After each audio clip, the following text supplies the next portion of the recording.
Bonjour. Lorsque l'on conditionne des marchandises dangereuses en vue d'une expédition par route, se pose la question du choix de l'emballage. Suivant les cas, nous pouvons utiliser des sacs, des bidons, des gervais souples ou rigides, des bouteilles de gaz ou éventuellement des emballages combinés. Attention cependant, c'est l'ADR qui réglemente les types d'emballages que l'on a le droit d'utiliser. Nous verrons ensemble les principales règles dont il faut tenir compte. Première chose, pour la plupart des matières dangereuses, nous devons utiliser des emballages homologués, c'est-à-dire des emballages qui ont subi une série de tests qui ont permis d'obtenir un certificat d'homologation. Ces emballages sont identifiables grâce à un marquage d'homologation qui, pour ce fût, ressemble par exemple à ce que vous avez ici. Vous noterez notamment le sigle UN pour Nations Unies et le code 1A1 qui signifie fût en acier à couvercle non amovible. Pour les bouteilles de gaz, vous rencontrez un marquage un peu différent que celui des autres colis.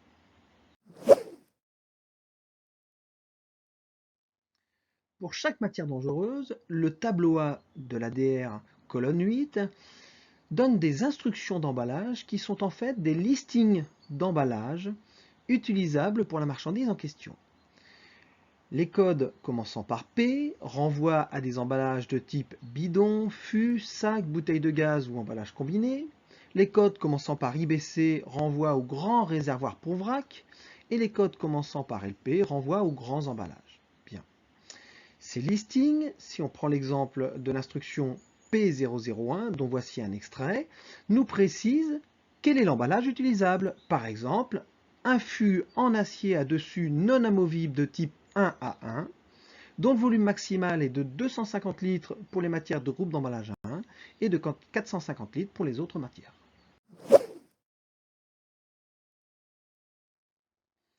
Une fois que l'on a identifié le type d'emballage utilisable, d'autres informations sont également importantes à prendre en compte.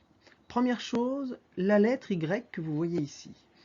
Elle est directement liée au groupe d'emballage de la matière. Les marchandises de groupe d'emballage 1 doivent être conditionnées dans les emballages de type X, groupe d'emballage 2 type Y ou X, et groupe d'emballage 3 type Z, Y ou X.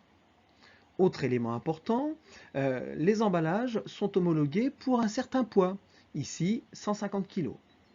Élément essentiel également à prendre en compte, ce S, qui signifie que l'emballage ne peut être utilisé que pour des matières solides ou bien en tant qu'emballage extérieur d'emballage combiné.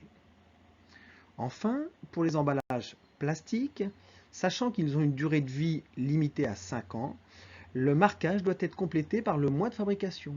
Par exemple, cet emballage fabriqué en 2020, plus précisément en mai 2020, ne sera plus utilisable à partir de mai 2025. Il existe un type d'emballage un peu particulier, ce sont les emballages combinés, c'est-à-dire des emballages intérieurs placés dans un emballage extérieur.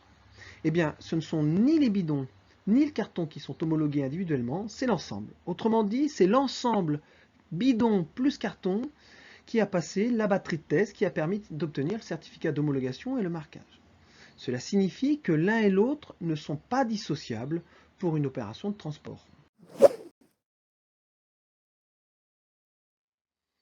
Au-delà des règles de choix des emballages dont nous avons parlé, il est important de rappeler que les emballages doivent être en bon état et fermés, que lorsqu'on utilise un emballage combiné, les produits doivent être compatibles entre eux, ils doivent être calés, voire rembourrés, et que lorsque l'on remplit un bidon, un GRV ou un grand emballage avec des liquides, il faut laisser une marge de remplissage suffisante pour gérer les problématiques de dilatation. À bientôt!